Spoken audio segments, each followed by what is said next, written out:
Hello guys, new patch just dropped. We got a huge update to the game, but first of all I want to thank you from the bottom of my heart. We've just hit 100 subscribers. It's not even been 2 months.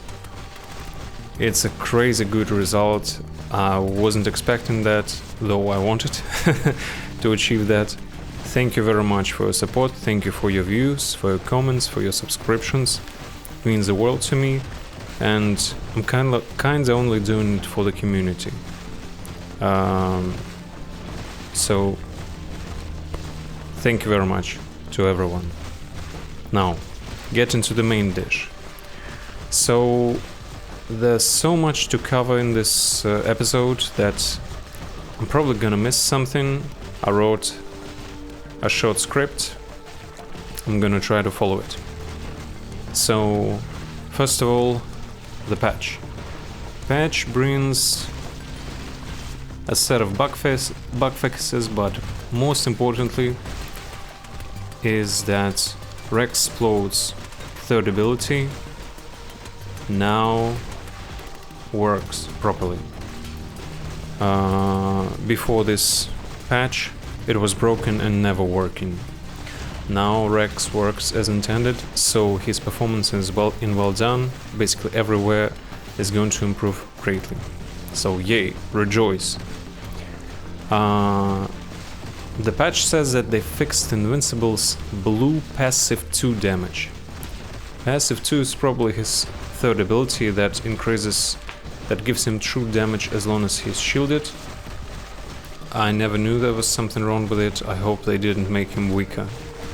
And the third important bug fix is that Komodo Dragon's main ability, true damage, was too low, and now it should be correct. So I guess buff to Komodo, it's alright, don't really care. Now, we got a bunch of new content.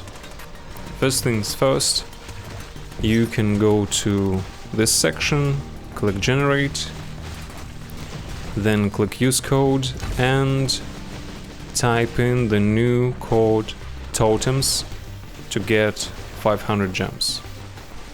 Yay, everybody rejoice. Moving on, we got a new Season 2 Chapter 19, so a little more of the campaign. Let's see the rewards. Oh my god. 50 green chips? Bro, you kidding me? What the hell? How many stages? 60? Oh, 70. Alright, we'll have something to do meanwhile, but not now. That's pleasant. Now, the patch says that we are getting 2 new heroes soon. And this is strange, because they never say that we're getting 2 new heroes soon. I expect new hero to drop on Friday, and then a month after that. But if they say soon, then maybe we will see a new hero, I don't know, on New Year, on Christmas. But that's pretty strange. We don't see that hero in the collection yet, but something is telling me that it's going to be some red head and probably some variants. And something also says, I get the feeling, I feel like the next hero is going to be variant as well. And I get the feeling that it's going to be a very, very, very cool variant.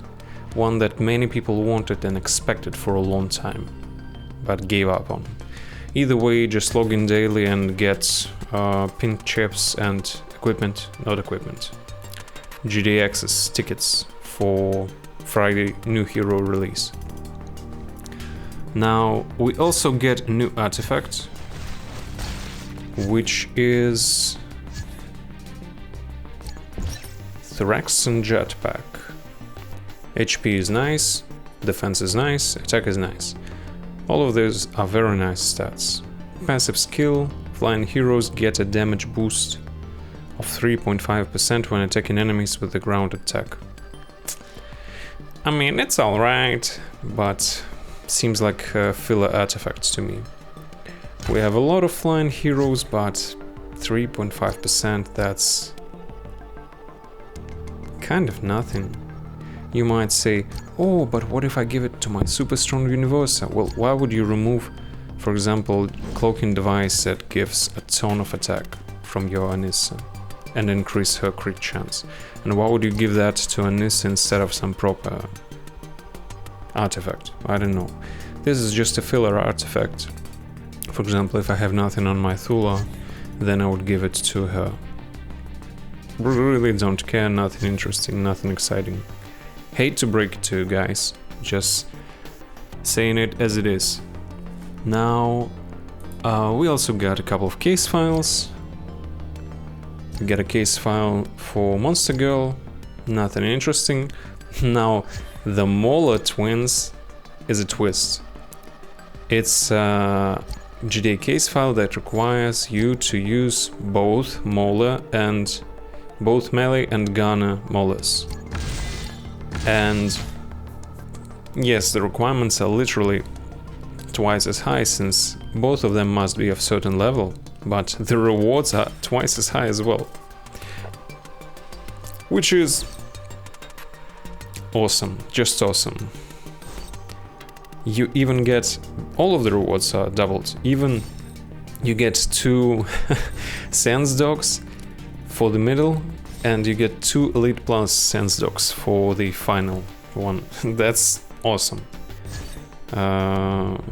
Swanky is probably jumping from his joy.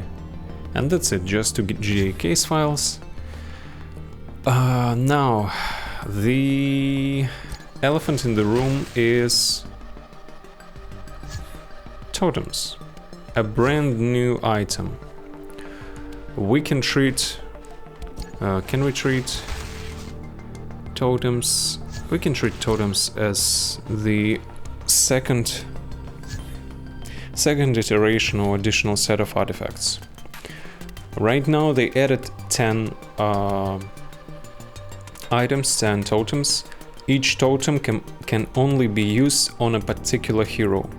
For example, Signed Sense Dog issue is only for Mark 1. You can see that by checking out the totem in the collection, and you can see it by, for example, clicking a hero, and you see that he has that totem and it's grayed out. But Rex, for example, doesn't have a totem, coming soon. They added 10 totems at once. Meanwhile, we have 55 heroes, so we might get a lot of them soon, but honestly I don't expect that. I think they'll be adding like 5 per month, something like that. Let's quickly review each one of them. So it seems like there will be levels, and there's lore section, don't care, this is the main ability, and each totem has basic stats. For example, just attack, or for example, just defense. And it seems like we're going to be adding modules, and seems like they can be replaced. So for example, we can add 3 attack modules, or defense and attack, etc, etc. So they probably will be customizable. Let's review each one of them. This one is probably the worst. Invincible is healed for 3% of his max HP. That's literally 1/33 of his full HP. This is almost nothing. He probably loses 3% of his HP every time someone hits him. This is absurd. This is really bad. Eve's family picture. Each time an ally dies, big question, do summons count as allies or not? They probably do. Each time an ally dies, Adam Eve gains 1 charge. Upon reaching 2 charges, she releases a massive energy blast that deals 200% of her base attack damage. This is very nice. As energy damage. Now this is strange because I mean, we have damage, we have attack, we have energy attack, physical attack bonuses, but energy damage, what's that? and stuns all enemies hit for 3 seconds. I mean, it's a good ability. On the other hand, when 2 of your allies die, first of all, Item Eve will probably die first, second, so she'll never benefit from it. It might be good for ops, but second, by the time two of your allies die, you're kinda cooked already. I mean, it's a decent totem. It costs you nothing. It's just an additional ability, but I'm not a fan. Now this is messed up. So Nolan, with the introduction of his skill levels 11 to 15, he moved to S tier immediately, because he has the potential to have 50% critical strike chance when Viltrumites are present in the enemy team. This is absurd. This is a straight increase of his overall damage of 25%, probably more. Now, this is an attack item, and it's already 1700 attack. This is massive. He gains a permanent 5% physical attack boost. That's really plus 2.5% total damage. And removes 1 positive status effect from the enemy with each attack. Oh, this is super scary. Some people think that it's going to affect immunities, so he'll be like Conquest on steroids. Instead of removing immunity on critical hits, he'll be doing it several times. I mean, once every second, twice every second. This is crazy. Even if it's not removing immunities, removing temporary buffs is going to be massive. So Nolan is further solidified in S tier either way. Reax's Blood Vial. This is probably the coolest, the most interesting totem that is going to definitely move Robot back to S tier from A tier. At the start of the battle, Robot creates a clone of the ally with the highest power. So let's say you have Conquest. If you have Robot on the team and Robot synergizes with Conquest, since Robot is a leader, you get a clone of Conquest. Man, this is insane. The clone matches Robot's level and rank. So if you have Omnipotence plus Conquest, you'll get an... I mean, Omnipotent plus Robot, you'll get Omnipotent Conquest. This is busted. The rank matters because rank affects damage done and damage received heavily. It's not just about pure numbers and pure stats. The clone matches Robot's level and rank and has 20% of the cloned ally's stats. Only one clone can be active at a time. This is crazy. This makes Robot was already... previously he was the best healer and a very strong hero. Then Shapesmith moved him from his first spot, but now Rex is turning into mini Craig, and you have to keep in mind that the clones, the summons, are also affected by all of the shields, all of the buffs, like from Shapesmith, from Craig. This is going to be busted. We can have I really wanted to have an artifact that summons heroes, and we can have a real mass summon team. Craig with his summoned Viltrumites immediately. Rex with the summoned clone. This is bonkers. And then we can have Cecil, and then we can have someone else as well. Crazy. This is... I got nothing to say. Bloodheart. When Conquest's HP falls below 25%, he gains 200% life leech for 3 seconds. Now, Conquest is one of those heroes that once he goes below 25%, he doesn't die in 2 to 3 seconds. He keeps fighting for a long time since he has massive shields, massive defense, massive everything, literally everything. And getting 200% life leech for 3 seconds. If he goes below 25% and lands his first skill with massive attack, massive AoE, dealing massive damage and then heals off that, and also gets a massive shield. This is bonkers. This is a fantastic addition to an already S tier hero. Now, Seismic Jetpack. Doc is one of the strongest heroes in the game, but the fact that he's human is not doing him favors. However, now it seems like he's going to move back to S tier and solidify himself there. Massive attack stat. When he uses Shockwave skill, I think it's his first skill, he summons Magma Knight with 10% of his stats. That's awesome. And creates a burning zone on the battlefield for 25 seconds. Oh my god, that's like twice what Universa makes. Enemies on the ground within the zone take continuous burning damage, dealing a total of 400% of his base attack damage over 1 second. Good lord, even 100% of his base attack damage is insane. 400 is literally like him spamming his first skill, Shockwave. This is insane amount of damage. A new member, an additional member on the team, a summon. This is crazy.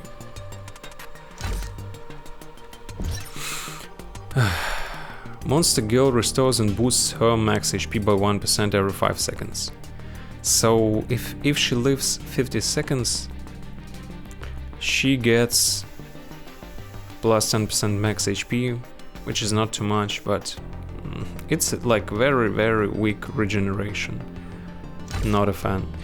Okay, now I've been trying to shield Battle Beast buff as long as possible, but no one's doing that.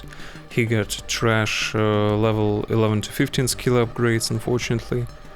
And he's nothing like his comic or show counterpart. He's very bad, because he's very slow. He has massive defense debuff at his first skill, and unfortunately he's just a waste of resources. He's not a glass cannon, he is glass pistol probably. But what does this totem give him? Massive attack. After using Closeout, which is his first skill, Battle Beast gains a shield equal to 50% of his attack for 5 seconds. Guys, 50% of attack? To say that it's massive, it would be an understatement. 50% of his attack, that's like 16k. Multiply that by 4, and that would be 84. No, 64. So that's something like 25% of his HP. This is massive. This is a huge shield for him, which he needs. Now the issue is that usually Battle Beast dies before he can land his first skill. However, if you put an oxygen helmet on him, he must survive, he must live long enough, because it lasts for something like 15 to 20 seconds and his first skill is 15-second cooldown. So that might be a way to make Battle Beast viable. So this totem is, you can say it's just good. Fiona Snapshot, well, this one, I think this one is amazing. Now, people clown on Titan because he's human and therefore he is very easy to kill. But before Anissa came around, he was a menace. And he's an awesome duelist. Not for capturing, but for holding the outposts in alliance warfare. Since he becomes tougher the longer you fight him, and if he gets a shield with the defense buff coupled, that makes him his effective shield and effective HP much higher. So he was already always a good duelist, especially in alliance warfare. Now, when his HP drops below 40%, he gains 1 attack charge each time he attacks an enemy. Oh, very easy to collect for him 4 charges. He unleashes a desperate blow that deals additional damage, equal to 20% of his max HP. This is massive. And then applies a bleeding effect, dealing 100% of the damage over 3 seconds. So he kinda deals 40% of his max HP to an enemy. He might become, when not fighting an insane crack, he might become one of the best duelists in the game with this artifact. Awesome to see. And Alien defense. At the start of the wave, the alien targets the strongest enemy, taunting them and increasing his defense by 10% for 9 seconds. Taunt is very nice. But if he is a tank, he's probably front and center, and almost all of the enemies will be attacking him by default. Because he's going to be attacked by middle, front line, and 2 backliners if those are ranged heroes. It's good but not fantastic. So we can see that Seismic, triple S tier, Nolan's books S, Rex S, Fiona S, War Helmet A, Eve A, the rest are inconsequential. Now we've covered all of the totems. Now how do we get them? We get them from Alliance Warfare. I lost 1 round, so I got just 3 pieces of that. You can find it in consumables. I need 50, and so let's say in 2 weeks I lose 5 rounds, therefore I get 15 pieces. I get 15 pieces per like 15 days of Alliance Warfare. So I would need to be playing for 45 days to get 45 pieces, something like that, if I don't win a single fight. This is grind. This is a grind. And we get tokens. Luckily the tokens are not, they do not scale with the amount of points you get in multiverse, in Alliance Warfare. So it's not like those who win harder in Totem Pass. It's not looking good, guys. It's going to last for 42 days. I'd be happy to collect even 1 artifact by that point. I probably won't. And people will be getting more pieces if they climb high on the leaderboard. Totem fragments. Oh, they replaced artifacts with totem fragments. And top 410 will get 28. That's nice. Either way, it's a grind. And the price is disgusting. It's like $25 and $40. Guys, this is the price of a AAA game. You can't be charging that for the totems.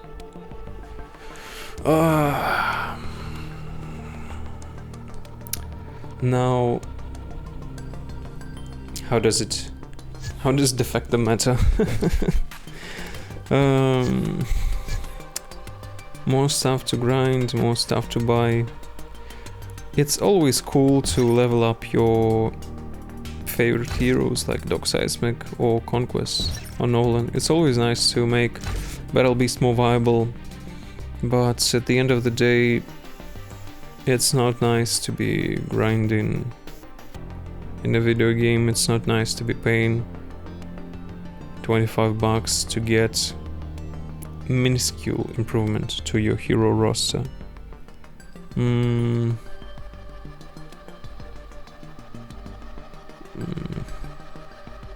I think you get the idea. The real winner of this patch is Doc Seismic, Robert, Nolan, Conquest, and Titan, of course. The rest can, shall, and will suffer. Now, that's it for today, guys. Thank you very much for sticking with me. Once again, thank you very much for watching. Thank you very much for commenting. I highly appreciate your support, and I wish you an awesome week. Mwah!